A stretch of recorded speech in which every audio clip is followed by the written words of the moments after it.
All right, my friends, welcome to episode 342 of Prof and Dev Play Games. My name is Larry, the professor at Prof Plays Games on Twitter. I don't know why I say that, I barely check it, but there it is. Over there, Anthony the Dev at SummerSpeak. He is on there more often until Elon Musk takes over, which may not happen, actually. At this point, I don't think that's going to happen. Yeah. Like, let's just be honest. Like, if it was going to happen, it would have happened by now. Now it just feels like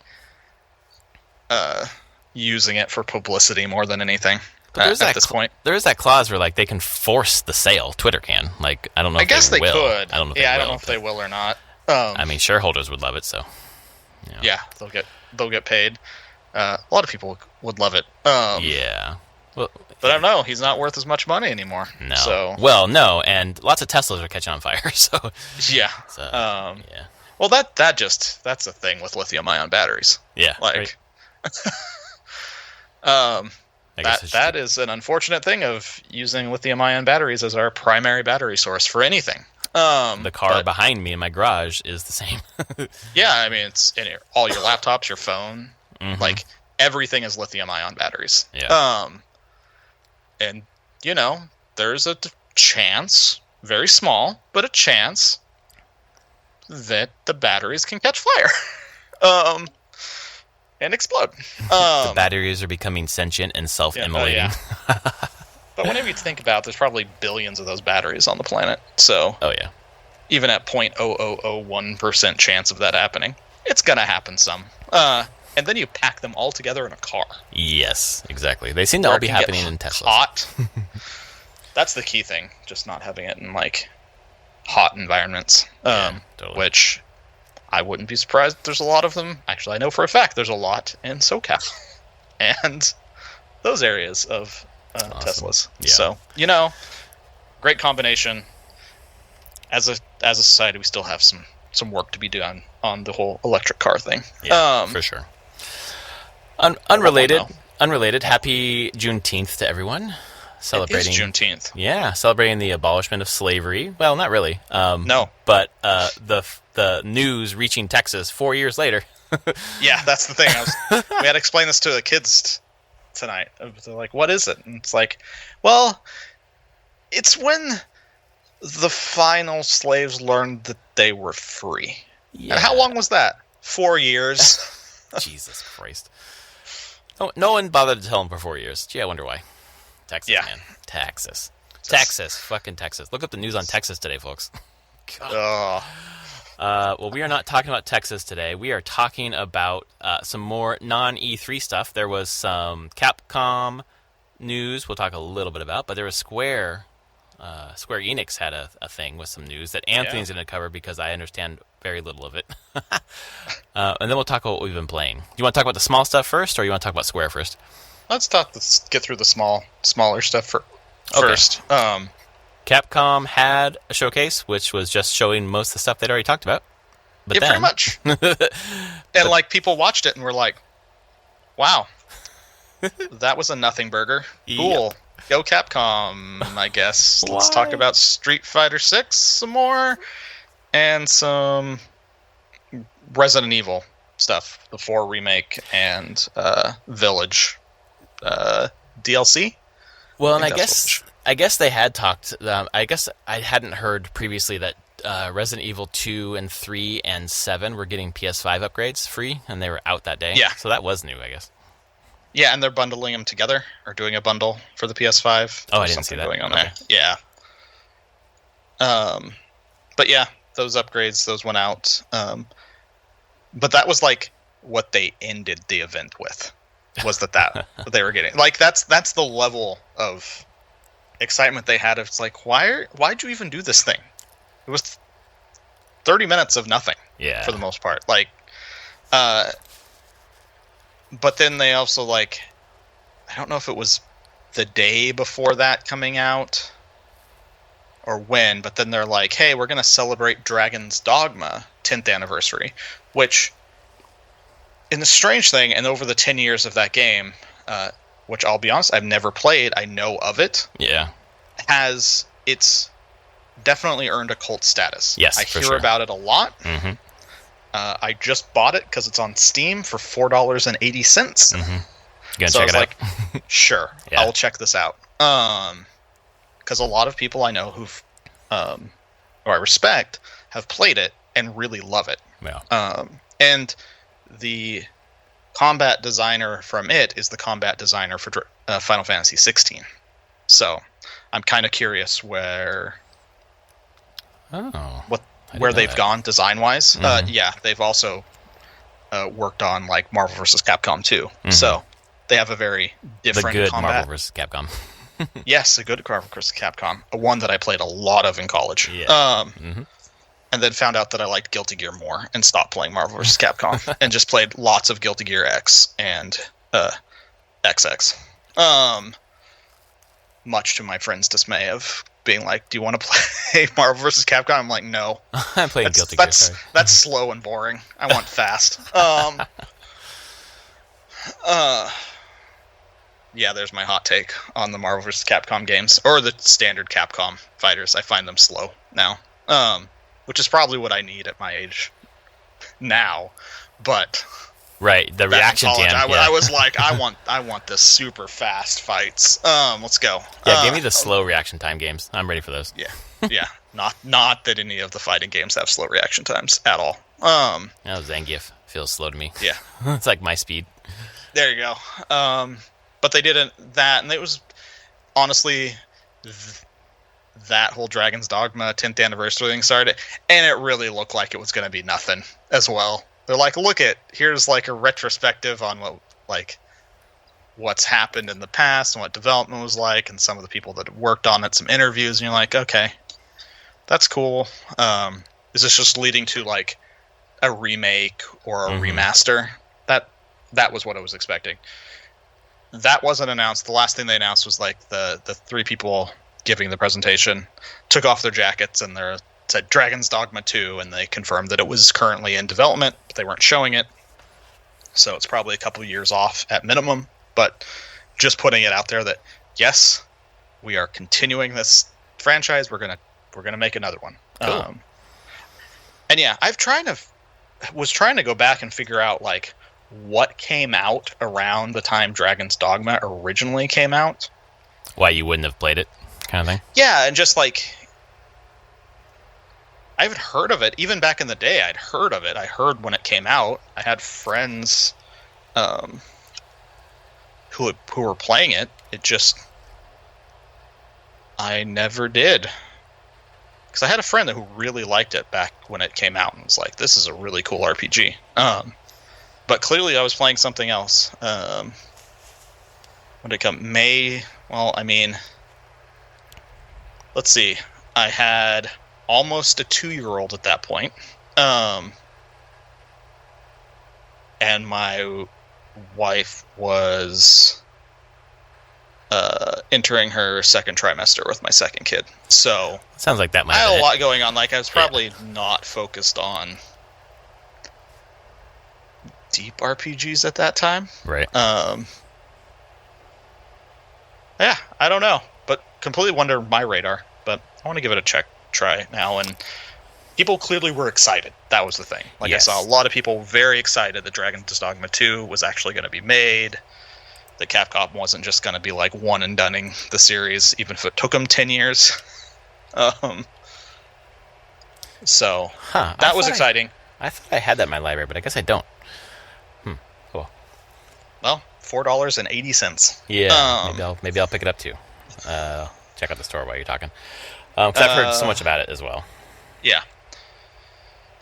And the funny thing, though, is at the same time that was happening, the exact same time, and roughly the same amount of runtime, there was the Square Enix doing the Final Fantasy VII 25th anniversary celebration. Huh. And was that pre-announced? Three Pacific on Thursday? I think Thursday. And again, that one was like, okay, if we're going to get any info on Remake Part 2, it's going to be here. It has to be here, right? Like one would think. Right? Yeah. But man, I mean, they stretched out their I think it was 13 minutes total. They stretched their 13 minutes out. The whole presentation was 13 minutes for the two things they talked about. Oh, interesting. But they talked about more than 2. Oh, I thought it was just 2. Okay, yeah, I did not see it. So Anthony really. So I watched the whole thing. So the first thing was kind of just like montage of like, yeah, this is Final Fantasy 7 and everything. And the first thing they showed was Final Fantasy 7 Remake, intergrade stuff. And it's like, okay, maybe you're just celebrating that game has come out. It was actually that the next day it was coming out on Steam, and it's out on Steam right now. It came out on Steam on Friday, and I think it's the best-selling game on Steam right now. Okay. And it has been since it went up on sale at $50 instead of $70. And it's Remake plus intergrade. So that was the first thing, and you're like, cool. Then they went on and they're like, okay, is that going to be the thing? And then they went on to First Soldier, which is the mobile battle royale. Mobile battle royale. Those two things don't. This thing actually exists. It's existed for like a year now. Mm-hmm. It was a trailer for its 3rd season. But yes, it's a mobile battle royale set in Final Fantasy 7. Have you played it? That's the thing. I didn't. Not even heard of that. Huh. Yep. Final Fantasy 7 First Soldier. I mean, it's on phone. I'm not playing action third-person anything on the phone. Yeah. That just sounds painful. Mm-hmm. So now we're 2 things in, and we're about 5 minutes through this thing. We're just approaching halfway, and you're like, okay, what is going on here? Like, this is insane. Give us something. And then they shift, and it's like a trailer, and it's Final Fantasy VII. Looks better than Final Fantasy VII, and still has nice looking chibi characters in it, but it's like the fixed camera angles to match kind of like the pre-rendered backgrounds of original 7. Yeah. It's like, okay, so this is another remake of 7, but with chibi characters. And then they show that it includes stuff from Crisis Core, and it's like combining a large chunk of Final Fantasy VII story from the supplements and different games. It goes along. It looks cool. I'm like, that's neat. What is this? And it's something called Final Fantasy VII Ever Crisis, and it's like they did with Final Fantasy 15 for like phones on Switch, that like chibi version. Oh yeah, right. So it's basically that for 7. Okay. But it's only on right now. It's only been announced it's going to be for iOS and Android. Mm-hmm. I assume it will be on Switch eventually as well. Yeah. Because I think that's how the 15 also went that way. It did. And is it the whole? It's not just like a third of the game of 7. It's the whole 7. No, it's 7. It's all the story of 7 cool. and the extras and stuff. And it's like cleaned up the combat a little bit. Like you have to watch the trailer. It doesn't. It's noticeably Final Fantasy 7, but it's very cleaned up, but still chibi. The combat sections aren't actiony. There still looks to be ATB, but with a much revised menu and maybe some slight changes to the combat for speed, but it's still shift to a battle screen. You're not directly controlling your character's actiony style like the remake. So I don't know. It supposedly will be on beta. They're going to do a beta for on iOS and Android sometime this year. So I'll check it out when it shows up just to see what it is. Yeah, I've had I don't know if it's just me, but I've had a hard time going to Final Fantasy VII. They put it on PS4. I played up until you get to the open world or whatever open world. Yep. Go to find the chocobo, and I'm just like, I'm fucking lost at this point. And I think I should probably dig back in with a guide and figure it out. But maybe the chibi-ized version would be a little more streamlined. Maybe, yeah. I'll be honest. Like 7, 8, and 9 are rough to go back to now. Yeah. Like this thing was celebrating. They're 25 years old, and it's not just a graphics standpoint. I can deal with older graphics, but there's definitely a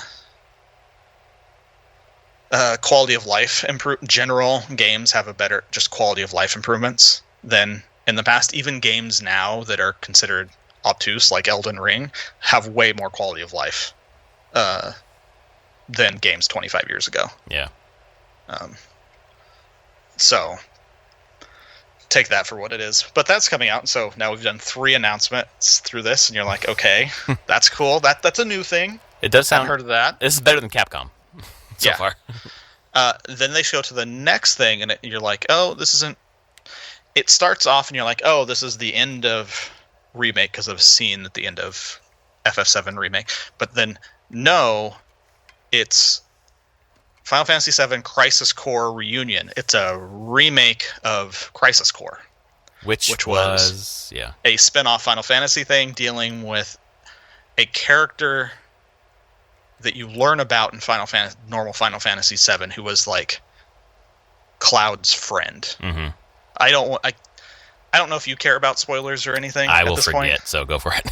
So, Cloud, through a bunch of crap that had been done with him to become a soldier, actually, most of his memories aren't his. Mm-hmm. He's a very unreliable narrator. Mm-hmm. He's like, through the pain and everything he was going through on experiments, he transposes his memories as like thinking that it's his friend Zack, which is what Crisis Core is about. Okay. Like, what did Zack do? That's a thing that happens halfway through 7. Mm-hmm. You learn that, like, oh, everything I thought I knew about Cloud isn't actually true. Like, what he's talking about did happen, but it didn't happen to him. It happened to this other person, mm-hmm. and you can't trust him right now. Like, right. what your view of this game actually is. It's very interesting. But yeah, Crisis Core was a more action-y focused spin-off game that dealt with Zack, who was the actual soldier. Because Cloud was never a soldier. He wanted to be a soldier, like his friend Zack, but couldn't muster it. He was too weak. Wow, okay. That is... Yeah, did not get that far in that game. Yeah. Cool. And so this is a kind of... it's not to the quality of FF7 Remake, mm-hmm. but it clearly is a very cleaned up version of Crisis Core, which is already a much more action-y combat type game. Oh, is that a PS2 game? Crisis... I don't... Was it also PS1? No, it was not PS1, I don't believe. Okay. It was PSP. Oh, that's right. PSP. That's right. Yeah, it was a PSP game that came out in Japan in 2007, North America 2008. And yeah, they're calling it Final Fantasy VII Crisis Core Reunion, because everything has an R in it. Of course. And so it will be a nice... It's a nice side story that it does make things very weird, I'll be honest, in a lot of ways, but it's just another interesting angle into the Final Fantasy VII story, some backstory. Zack knew Aerith, like, different things like that. Mm-hmm. So it's interesting to see that, because the only place you could play it was PSP. Right. And so people could actually play this game now. I wonder if that PSP version is going to be part of their... whatever, the PS Plus stuff. Maybe it could be. But this one, Square wants it. Yeah, but this one's due out this winter. Which means anywhere between December and like March, I guess. March, yeah. Which fits the time frame, because I think that was the time frame for FF7 Remake. Mm-hmm. Although I think Remake originally was like delayed slightly. Like, it was trying to be out in that same window, but got delayed till April. You mean the second one? No. Oh, the original one. Just Remake. Final Fantasy yeah. 7 Remake, I believe, had been intended for the same winter. Yeah, it got pushed, and it got pushed to April. It got pushed like 6 weeks back in 2020. Okay. So I think that's kind of the plan for this, is the same time period. Because then, we're down that, and we're like, okay, give us something else. And then they get to it. There's Remake Part 2. Just a 1-minute, short little teaser. If you've played 7, you recognize some of the the scenes and the dialogue and what they're talking about. And it's titled Rebirth. So they're not going part 2. It's Final Fantasy VII Remake, Final Fantasy VII Rebirth, and then that's when they also announced that that it's only it's a trilogy of games, and the third one is currently in development, and they'll announce its name and everything later. Right. So they're turning Final Fantasy VII into a trilogy. It's basically its own IP at this point. Oh, it totally is. It is. Like 7 is the. I'm trying to think. It's probably the only one they've ever been fully successful at doing this. Like truly making it its own IP at this point. Yeah. They tried with 13. 13 got 2 extra games. 10 got 1 extra game. 12 got a DS game. It did? Yeah, called Revenant Wings. Huh. Which I never played, actually. I should buy that and just play it. I'm surprised you haven't since you played 12 so many times. I know. I'm like, I always forget that it exists is the problem. Yeah. Because it's so weird. You're like, I played a 12 on a PS2, and then it's an actual sequel to 12, like a sequel / side story. But it's on the DS. That's so weird. It's like the fucking... What is it? Kingdom Hearts. Where they have the main storyline somewhere, and then they put the spin-offs on fucking DS and 3DS and very shit. similar to that. But yeah, it does. Definitely 7 is the one that they've invested the most into making the whole thing. The thing with it now being a trilogy, I guarantee you now, Rebirth is going to be fucking dark. It's the middle chapter of a trilogy. Pretty sure everyone's going to be broken at the end of this game. That's kind of how story arcs go, right? I don't know Final Fantasy VII, but I assume the middle is like some bad shit happens. It does, and then it's kind of because of a lot of freedom in the original Final Fantasy VII and like what a player can do. You can spend a lot of time between those story beats, but the remakes are very much like, no, you're going through the story. We're actually pacing out a story. I'm like, yeah, this one's going to be probably really rough for people who don't know the story, and who knows what the story is actually going to be, because the end of Remake has shown that, the title Remake wasn't just a description of them remaking. Right, the mechanical the original remake. Game, yeah, exactly. Like and remaking prettier. the story. Yeah, they're remaking the story in a way that is also kind of a sequel to the story. So Rebirth could be very weird there. But for more spoilers, I do not think this game is actually going to end on Aerith's death. I think it's going to go longer than that. Like, that will happen towards the end, but there's rougher things that happen later. Like I said about Cloud being an unreliable narrator. Yeah. Like, people discovering that. Him distrusting everybody because his memories aren't lining up with what other people are starting to say. Yeah. Barrett and Tifa are in jail. Like, there's a lot of rough stuff towards the end of Disc 2 that's not just Aerith dies. How long was the first remake? The first part of the trilogy, I guess. It's like 20 hours? Was it way longer than that? I think it was longer than that. Okay. How long to beat? I want to know for sure, because I can't remember, because it's been a couple years for you. 2 years since I've played it. Final Fantasy VII Remake. 30 to 40 hours. Oh, okay. Wow. And I was probably beaten in about 35, 36 hours. Yeah. Okay. So yeah, when this is done, and I would expect they're all comparable roughly to that length, it's going to be over 100 hours of game. Yeah. Which matches kind of the time you could spend in the original Final Fantasy VII. Although it says here, Final Fantasy VII, if you just wanted to do the main story, was about 37 hours. Main plus extra about 50. Although I'm like, no, I put well over 100 hours into that game, but I was going to like grinding and goddamn materia thing and whatever. Yeah, exactly. Chocobo racing. Yep. Breeding and racing. Yeah. Oh god. But it looked great. I was really excited for that little teaser. And it's coming next winter. Right. So between December 2023 and March 2024. And then that puts the third one, I think 2 years out from there, not 3. Because it's in production right now. It's in production right now. Yeah, okay. And they have been clear that COVID slowed them down. Yeah, right, of course. On this one. So I would expect then that it's going to get concluded in, at latest 2026. Yeah, okay. So that's a 6-year arc for 3 games. That's not bad. No, not at all. Yeah. And I would hope that at this point they've figured a lot out of like their tools and production pipelines to just make this happen. Like the first one probably took a lot of time to get off the ground and get that going. And then they just got slowed down because of COVID. And I'm sure there's a ton of art outsourcing that happens here. And we have learned by other devs talking about it that art outsourcing was very difficult during COVID times.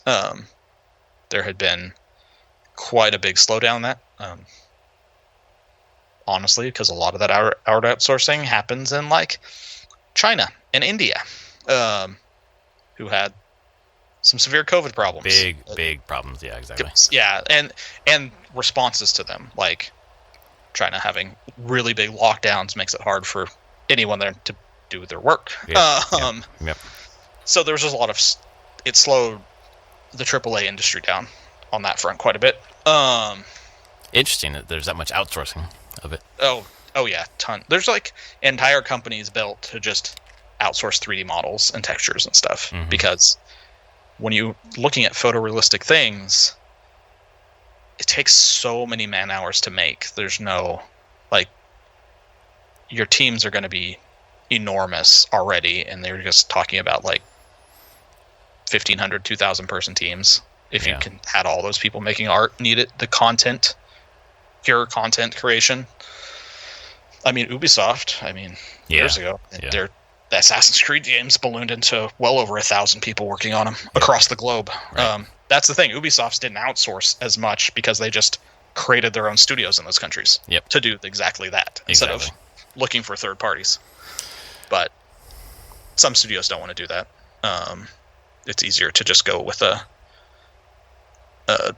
contractor, third party management that will handle that stuff. There's plenty of companies that do that. So that's happening.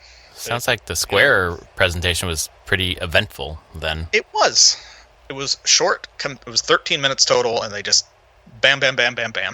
Like, just start off slow and then slowly escalate the announcements, and then give people what they actually wanted to see, and show hey, what do you know? a minute of the game. Yeah. Like, cool. You're going to fight along Sephiroth at one point in it, clearly, which makes sense because that would probably be the flashback. I bet that game's going to open on that flashback, which was in 7. So, it was pretty exciting to me, at least. I was like, cool. And then that's the thing with the Crisis Core Reunion. That's probably going to be only like...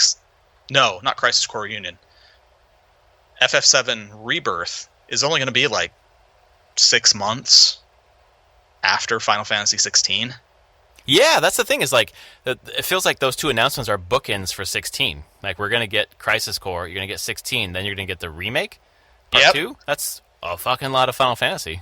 It is a lot of Final Fantasy. It's like, Square, you figured it out. Yes, like what people want. Jesus.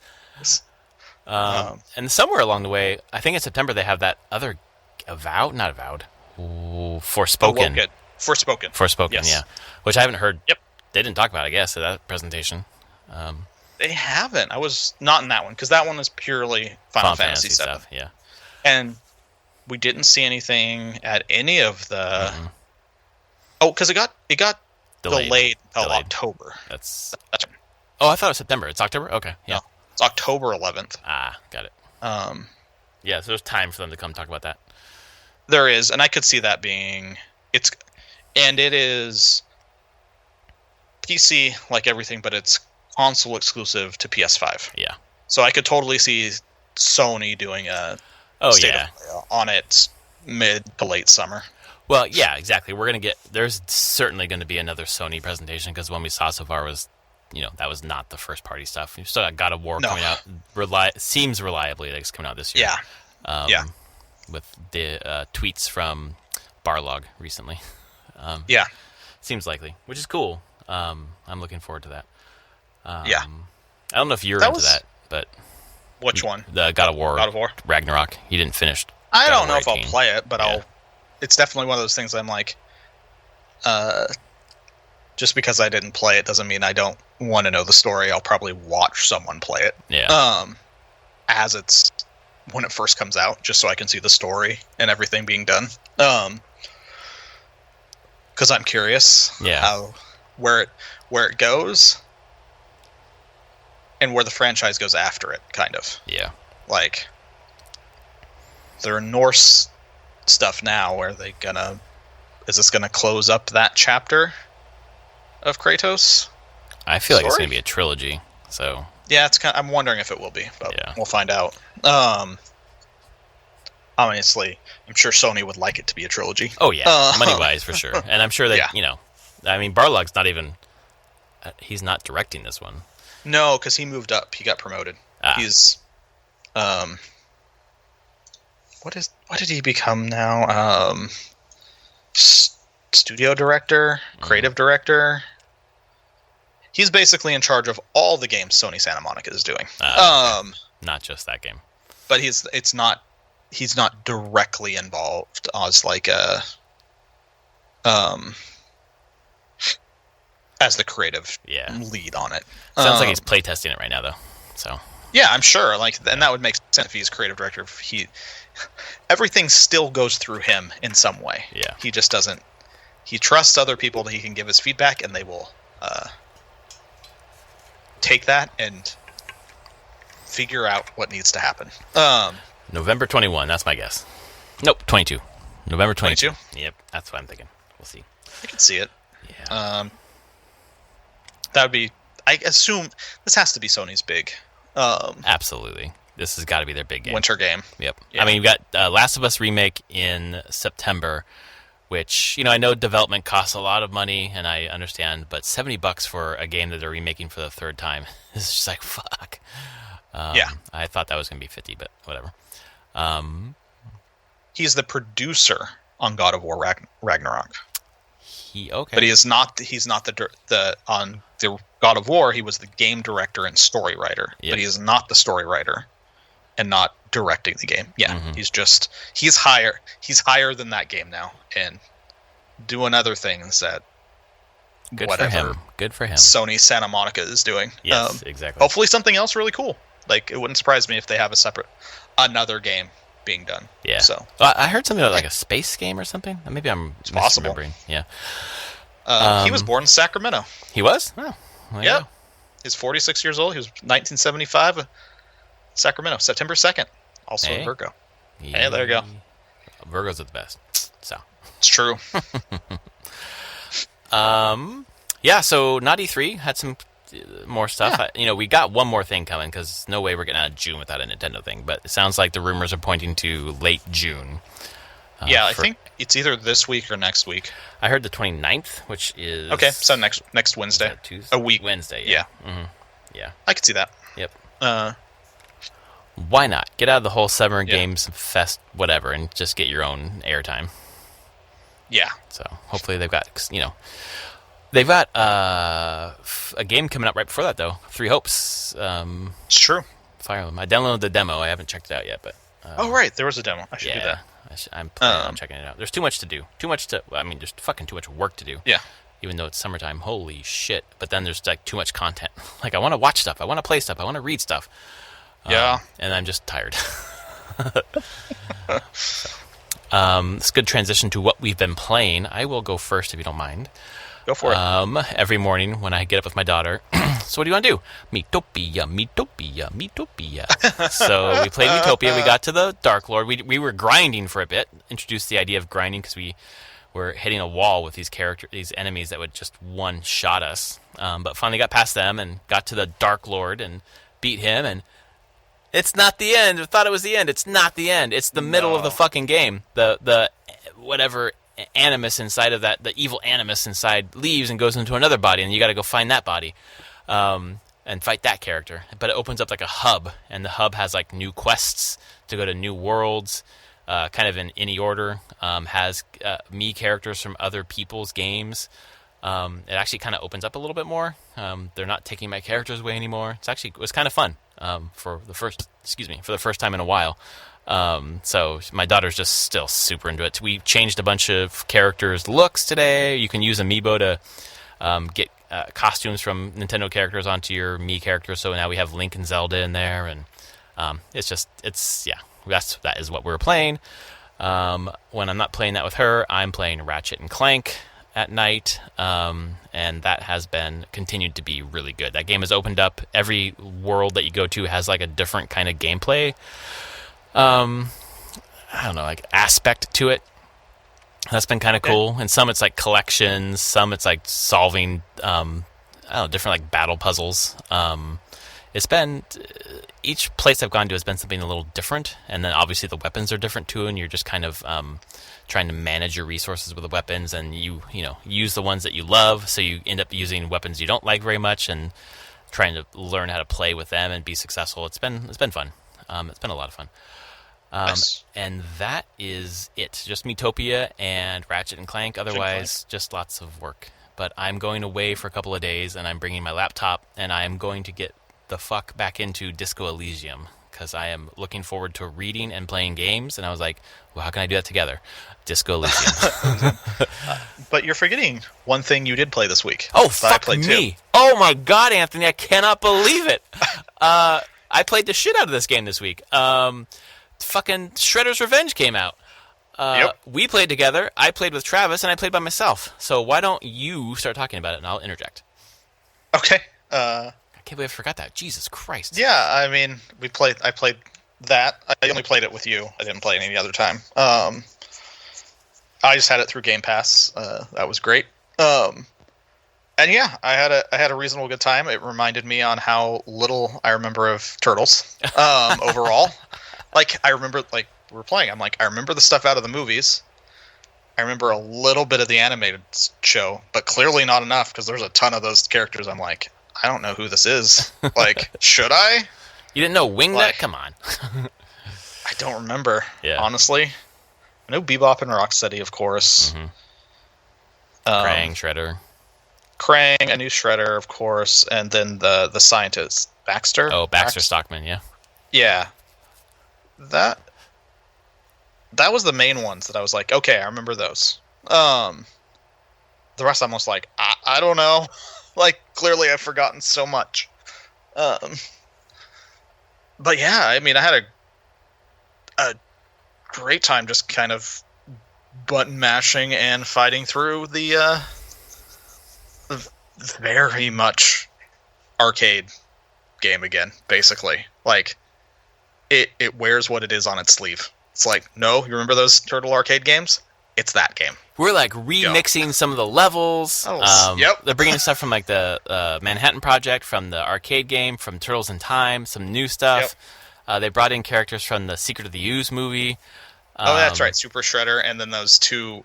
Taka and Razor. There you go. Yep, I had to Google it yesterday, because when I played with Travis, I was like, dude, what are their names? And he's like, God, like Tonka? I was like, I don't think that's quite it. And it was Taka. Yeah. Oh, man. Just the way that they remix the levels, that you have just so many nods, like more than nods, actually, to some of those great levels. Some of the mechanics in the levels, like even the boardwalk, like smacking you in the face. It was like so much nostalgia. The characters, the gameplay, the type of music.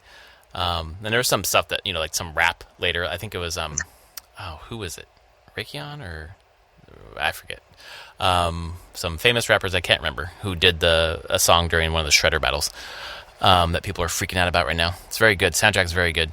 I love that there's new characters too. Casey Jones, Splinter, April, and man. So I played with you. I played with Travis. So beat it with Casey Jones with Travis. Beat it with you with Splinter. And then the night on my own, I did 6-player, just random internet people co-op, and it was fucking chaos. It was it was chaos with 2 players at times. I'll be honest. It was, yes. But with 6, they add more add more enemies, of course, and it's just like you can't see your character. You're just button mashing, and I was just juggling dead foot soldiers for fucking 200-point combos, which was awesome. But the people would drop in, drop out, and you just didn't. It wasn't a steady group. I'd love to have a steady group of 6 do the whole campaign. Campaign's generous with lives. You're going to get through it, no problem. We could have probably done it on the hardest difficulty, no problem. But arcade mode I haven't tried yet, where you get the limited amount of lives and shit. I think it's just isn't it just the lives that you have? Yeah. And then I assume there's ways you might be able to earn more. Yes, exactly. But I mean, it's like the arcade. Yep. If you run out of lives, start over. Guess you gotta put another quarter in and start again. Exactly. Boy, God, it was so good. I can't believe I forgot. Fuck yeah, dude. And it's like 2 hours for the campaign. So you and I ran through it in 2 hours, and Travis and I did the same thing. And it's just levels are like 5 to 8 minutes basically. Yep. Like it's really, really quick. Like they did not overstay their welcome on this game, and that's to its benefit because it's super replayable. You want to replay as the different characters, so it's not like tedious to do that. Man. Good fucking time. And I can't believe it's, Game Pass free, obviously. But, I also bought it digitally on PS4 or PS5.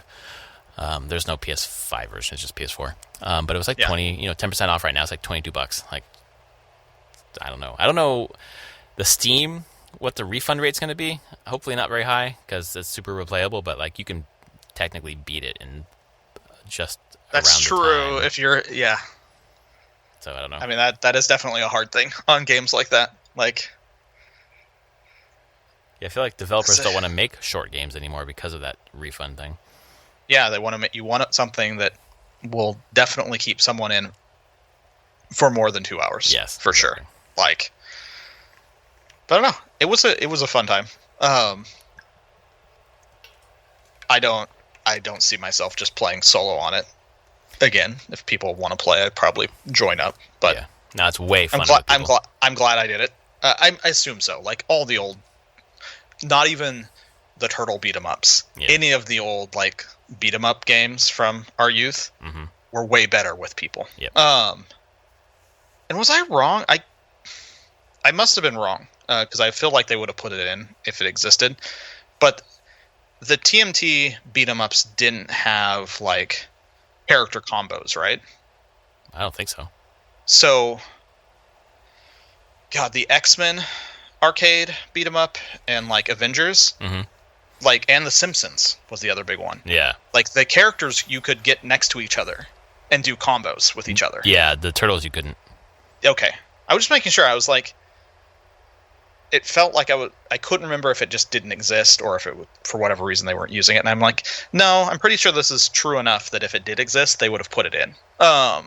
Yeah, I mean, this one has like tag team, but you're just basically when you're bouncing it off each other. Like, yeah, no, this is like no, it's the custom things of like Splinter and Donatello do a certain. Yeah, do with like you use your animation. Special next to both of you use your special coordinated. Yep. And you like do some crazy super attack that's custom for that combination of characters. I don't even remember the originals having like special moves. No, I think they just had meters or whatever. A couple. Yeah, no, they definitely didn't have meter. I don't think. You just kind of had light and heavy attack, and then you could do air attacks and dashes and things. But I think they were only working with 4 buttons at most. Well, the two on NES. Yeah, so. NES. Yeah, just jump and hit. Yeah, and that Cowabunga collection is coming out later this year from Konami. When they were like, "What, people want this shit?" Okay, I'm unfortunately buying that. But this game is just like it. I will play this more than that one. It just wraps everything up. Like it plays the way that you remember it playing. Whereas when I played the Cowabunga collection, I'd be like, "Oh yeah, okay." Nostalgia is yes, only goes so far. Hiding some of the bad memories of these games. Exactly right. But it was just such a such great amount of fun. I'm looking forward to playing it again.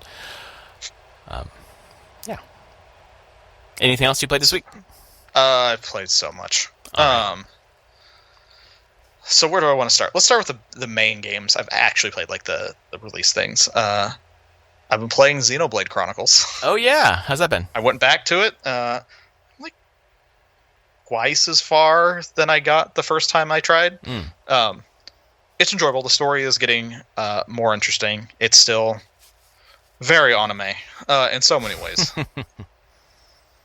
It's kind of a cool world setting of being like, oh, you're playing humans who are a number of different races in this species in this world, but the world is actually mechs that you're inhabit, like dead giant, one like mecha titan and one like bionic titan who had clashed and killed each other, and you just exist on them.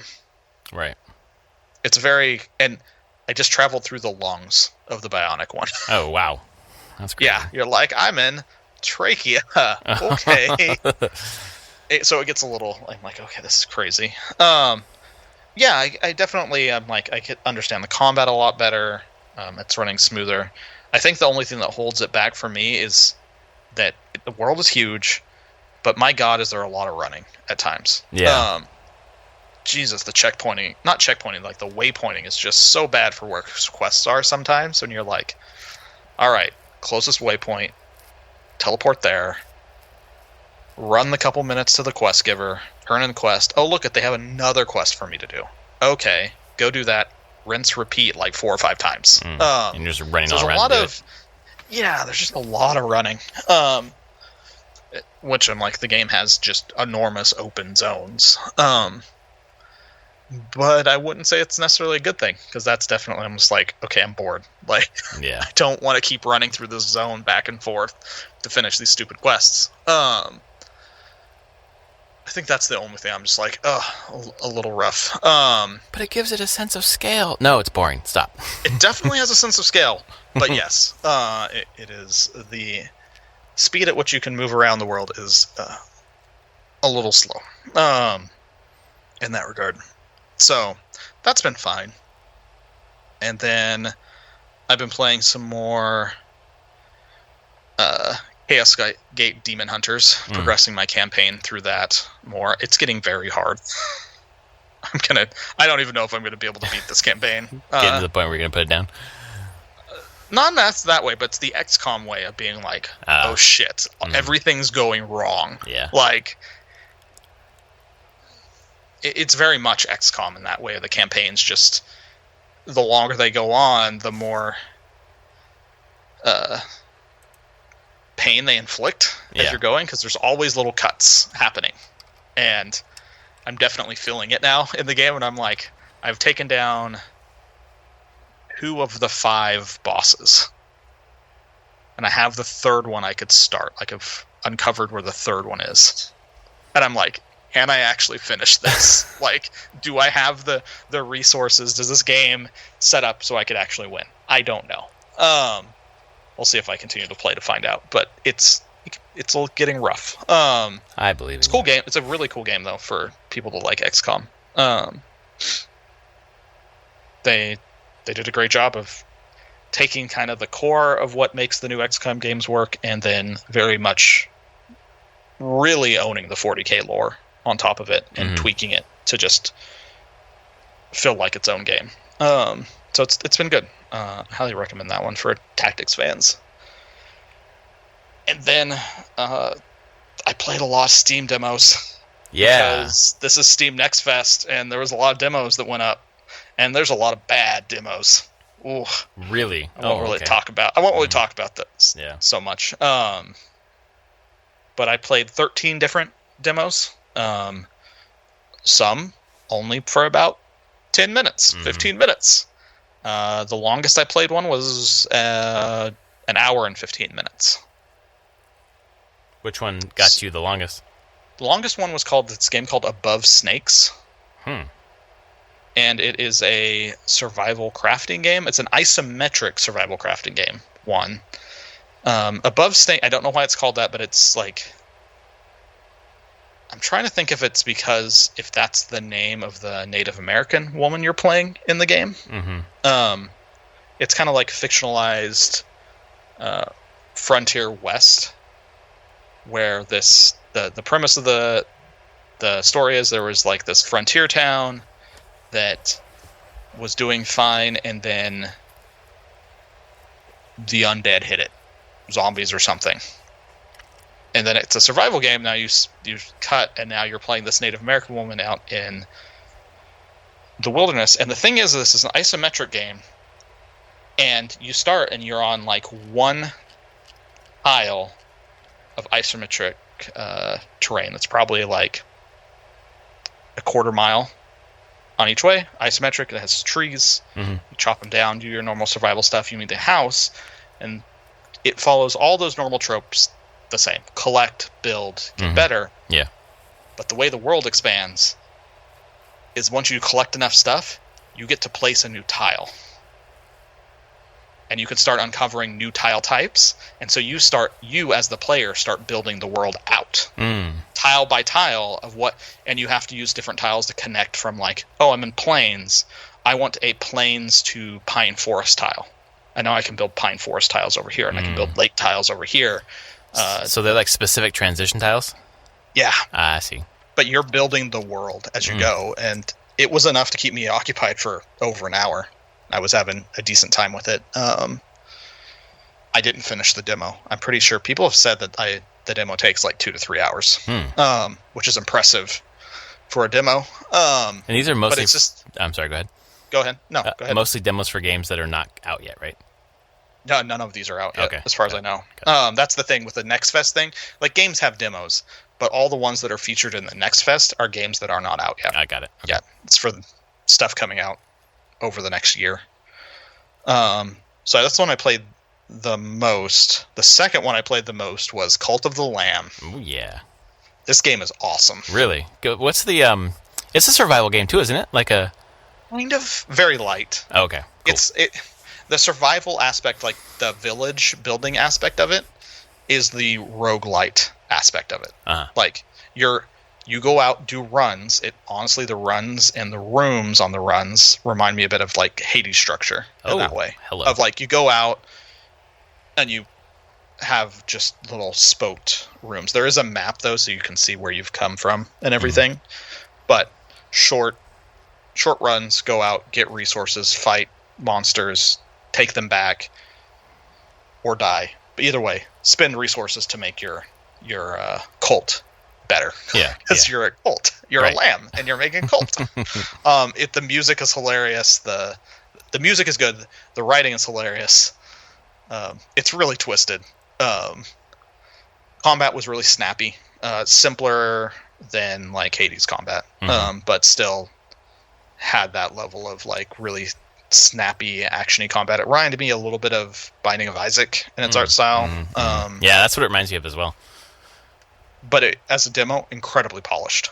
Like, and this game comes out soon. Yeah, I think next month, maybe, or sooner than that. I don't even know. Yeah, because isn't in the Devolver Digital Showcase. Yeah, I thought it was summer. I thought it said summer. So I should check because it's soon. Of all of them, it was the one that's like, this will be out August 11th. All right. Yeah. Okay. So end of summer, it will. So move from Stray into Cult of the Lamb. I don't know if you're playing Stray, but maybe Stray is definitely one I'm considering playing. We'll see. Stray comes out 19th of July. Maybe not. Getting close to me leaving on my road trip, so I don't know if I'll be buying a lot of stuff right then. Yeah. I'm probably gonna upgrade my PS Plus at that point. Yeah, that's a good way to do it. Yeah. So yeah, Cult of the Lamb, most polished demo I've played. Cool. Is there any other ones that stood out? There was this thing called, I think this is also Devolver, maybe? Dome Keeper? Haven't heard of it. Oh, no, it's Raw Fury is putting it out. Dome Keeper. Yeah, yep, it's like you're there's a dome on alien planet. You have to defend it. It has a turret that you control to defend. And between waves of enemies attacking you, you are mining underneath the dome for resources. To drag them, you have jetpack, and resources have weight. You kind of like tether below you. And so the more you have, the slower you fly up. But you want to bring the resources up so you can upgrade your dome to fight the waves. Oh, yeah, I'm looking at this right now. Wow. It was hard as hell. It looks like fucking, what the fuck, SteamWorld Dig almost at the bottom. Where you're digging down. Cool. It was cool. It was a cool little game. I don't know how much it's going to be, but if it's like $10-15 game, yeah, this totally feels kind of that Loop Hero-esque area exactly. to me. But it was pretty cool. I think I added it to my wish list. No, I didn't. I should add that to my wish list. Was there anything else that was kind of... A lot of the demos I played, like, you play them, and I wouldn't say they're necessarily bad, but they're very early demos, and you're like, okay, there's a cool idea that you have here. But, yeah. But how do you expand this to a full game? The demo's not showing me... Give me that vision of, like, how this becomes a full-featured game, as opposed to just, a cool mechanic design kind of thing. Right. So, those are the ones that stood out for me. But yeah, it was neat. I'm glad that Steam is doing this. I think a lot of people are playing demos, and it's great. And it's great for all these devs. Yeah, a lot of podcasts I've listened to have been talking about they've been kind of cruising through some demos. It's a really great way to do it, where you aren't doing the, exhibition floor, walking around doing things. Just download to your computer. Yeah. God, I'm looking at Cult of Lamb right now. It looks fucking sweet. Oh my god. It does. It was a lot of fun. It looks great. It was a lot of fun, and yeah, it's so twisted. I'm gonna check this out. I'm downloading a couple things to my laptop for my trip. So hopefully, I know it ends tomorrow, but hopefully the demos will last for longer than that. Yeah, I'm hoping that the demos stick around. Would be ideal on a lot of these, because can't hurt them. Yeah, exactly. With it being that the next fest is just all these being featured and getting traffic driven to you, but the demo's already there, so just let people play the demo now. Yeah, exactly. Oh, did you check out Angerfoot? I did not. Okay. I watched a streamer play it, and I was like, "This is loud." Okay, I'm done. And that was my feedback. Was like, "This is loud, really loud." It looks silly and fun that way. I don't. It's like Hotline Miami 3D, kind of like. Yeah, it's definitely one of those things. I'm like, how long would I actually spend playing this game? Yeah. Right. It's the same with I watched people playing Metal Hellsinger. Yeah, like, that's the other one. Yeah. I'm like, I don't think I could actually play this game. Mm-hmm. It's like Crypt of the Necrodancer if an FPS. Because you're trying to shoot and do stuff on beat, and there's so much going on. That's the hard part. I'm like, my God. Rhythm FPS. Wow. Yeah, when you're talking about an FPS, there is so much happening on the screen. I don't know how I could stay on beat, basically. Yeah. To be the most effective. But of course, I'm sure there's quite an audience for that type of game. It's like Doom plus music, plus rhythm. Yeah. Yeah. That's pretty cool. Just trying to see other stuff that's been in the daily active demo players. Cult of the Lamb has been at the top, like, every day. Yeah. Like, that one's definitely getting the most. I played Terra Nil, which was a reverse city builder. It's like, what do I say? World recovery builder. So it's like the world is barren, and so you're trying to put down as few buildings as possible to revitalize the land. Oh. It's very chill. Okay. Like, almost puzzly game-wise, because you're trying to, like, maximize the amount of tiles that you're hitting to, like, add water and grass and those things. Ooh, this looks cool. Yeah, it's just chill game. Very chill. I did enjoy it. I had heard about it before. I don't know. It's from the fucking people who made Broforce? Yep. What? That's like the opposite of Broforce. Yeah, and it doesn't even Terra Nil doesn't even have a release date. It's not a Devolver game though. Yeah. So. Okay. Well. Okay. I got a few to download for my trip now. Thank you. Yeah. No. This has been a great thing. We've had a nice Slack thread at work, just people playing demos and giving our feedback on different things. Cool. Yeah, I'm really excited for this. I think Steam does this like a couple times a year. So I know they have done it during the pandemic a couple times. So I think they try to do it a couple times a year. It's the first one that I've paid attention to. I would have said this is the first one that seems to have gotten so much traction. Uh-huh. Because I remember them doing it shortly after... Oh, shit. This is the same developer who did Angerfoot. What the fuck? Oh, yeah. Okay. Oh, and Genital Jousting. And Genital Jousting, yeah. What the fuck? Wow, must have different teams doing different stuff. Yeah, I don't actually know anything about that dev fully. I wonder if it is a collective of... Wow, so cool. Different people. This Terra Nil thing looks fucking rad. Yeah, it was very chill. Oh, okay. Games by Free Lives. But then on their website, they have a pitch your game. Oh.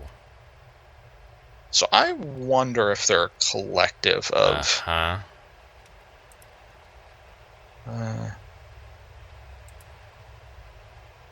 Yeah, they're just very jokey on their website about who they are. But I definitely... I really wonder if they're kind of built around like a number of different small teams. Yeah. And happy to incorporate small like indie people into their group. But crazy. All right. But yeah, that's quite the collection of games. Yes, very, very odd. That's cool. Okay, well, I got some things to add to my list. Appreciate that. Very cool. Thank you for doing the legwork.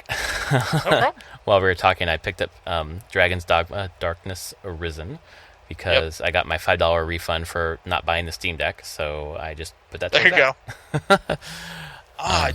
Just hearing about to like even reinforce that more, I started seeing some tech leaks about potential AMD processors that are in the works